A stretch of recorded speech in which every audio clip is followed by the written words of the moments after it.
How'd that feel, Ish? Man, it felt real good to be just accepted on the West Coast movement because we from it's Midwest / East Coast, but by Eazy-E bringing us out, everybody knows, we really a part of the West Coast too, because that's our father, and he's the godfather of gangster rap and just rap being explicit, period. So for us to be here with all the guys that's, really West Coast and all of that, it was just a beautiful thing, for us to come on stage and share the same stage with all them legends and, all the real good West Coast music. It was a beautiful thing.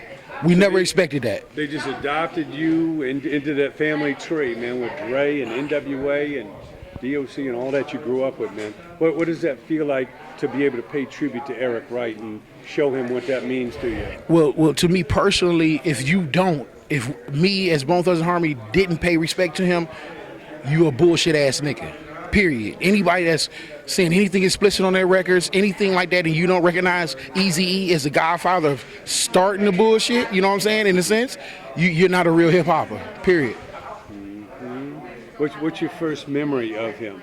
My first memory of Eazy-E when he was in Cleveland. He had a show, and we were already on the West Coast, and he heard about us, but we had to get all the way. We had to hustle back to the. My partners had to hustle back to the East Coast because I was still at home. So we opened up the show because we was already legends in our own neighborhood. You know what I mean? So we hustled back, and then Eazy was there, and I never forget that night at the hotel when he told us, he's like, you know what? I love y'all dudes. Bottom line, I'm sending y'all a flight. I'm getting y'all on the flight tomorrow. He's like, nah, nigga.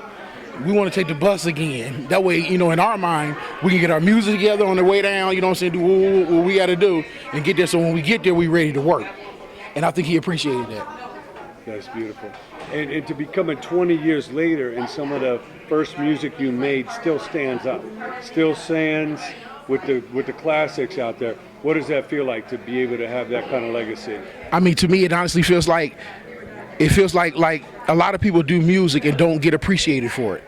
Because you put a lot of heart and soul in your music. It's not as easy as just writing things down or just going in the studio and turning on the mic. It's not that easy. If you put your heart and soul into it, a lot of people's going to feel it. Then you can be a success, because when you put your heart and soul into it, a lot of people feel and probably going through the same thing you're going through or something similar. So if you give them something in your music that relates to what they're going through or who they are, it's a good thing, you know what I mean? And especially when you do it unintentionally. You know what I mean? Unintentionally is a bigger thing, because now it's like, wow, we love you because you're just like me. You know what I mean?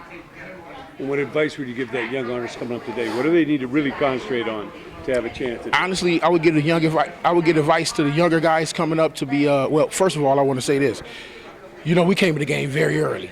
We've been in 20 years, but we came in real early. We was real young. So don't play me like I'm no old dude, first off. But I would tell them honestly, believe in what you do for real, and everything else will come to pass. Put the Lord first, you know what I mean? If you got kids, because most niggas do out here that's doing it, put God first, your kids, your family second, and everything like that, and it'll all fall in place. Just keep your heart in the music.